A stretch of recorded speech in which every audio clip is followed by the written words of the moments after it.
दुसरीकडे भाजपचे आमदार बबनराव लोणीकरांनी मुख्यमंत्री देवेंद्र फडणवीसांसोबतच उपमुख्यमंत्री एकनाथ शिंदे आणि दुसरे उपमुख्यमंत्री अजित पवारांना निवडणुकीच्या प्रचारात शेतकऱ्यांना दिलेल्या आश्वासनाची आठवण करून दिली। आपण केलेल्या घोषणा सोशल मीडिया, टीव्हीच्या माध्यमातून जनतेने पाहिल्यात, त्यामुळे कर्जमाफी कराच अशी आग्रही मागणीही लोणीकर यांनी केली।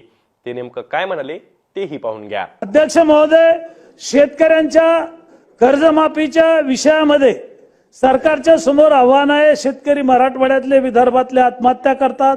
पश्चिम महाराष्ट्रात सुद्धा काही जिल्ह्यामध्ये कायम स्वरूपी दुष्काळ असणारे तालुके आहेत आणि सरसगट शेतकऱ्यांचं कर्ज माफ होईल, कारण आपण ती घोषणा केलेली आहे।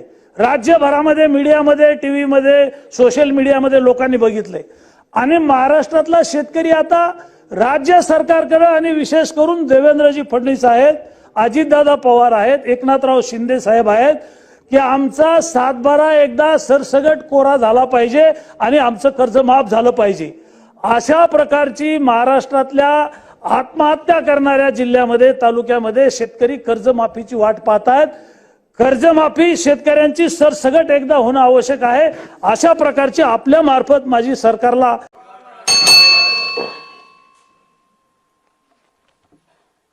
आम्ही राज्यातील शेतकऱ्यांसाठी कर्जमाफी योजना राबविण्याचे आश्वासन दिले होते। त्याकरिता समिती गठीत केली आहे। राज्यातील 30 सप्टेंबर 2025 रोजी पीक कर्ज थकीत असणाऱ्या पात्र शेतकऱ्यांना 2 लाख रुपयापर्यंत कर्जमाफी देणारी पुण्यश्लोक अहिल्यादेवी होळकर शेतकरी कर्जमाफी योजना मी आज जाहीर करीत आहे। नानाभाऊ, राज्यातील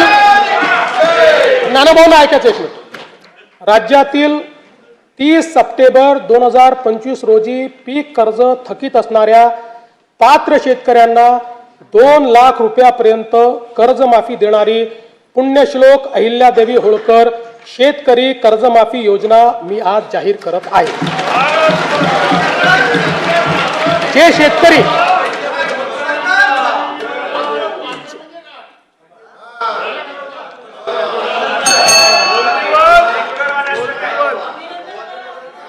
तुम्ही पण जाहीर केले तर पात्रच म्हटलं होतं, पात्रच म्हणावं लागतं, अपात्राला देता येत नाही। ऐका पुढे, अजून संपलं नाहीये। अरे अजून संपलं नाही, थांबा रे बाबा, शांत बसा, शांत बसा। जे शेतकरी कर्ज घेऊन नियमित परतफेड करतात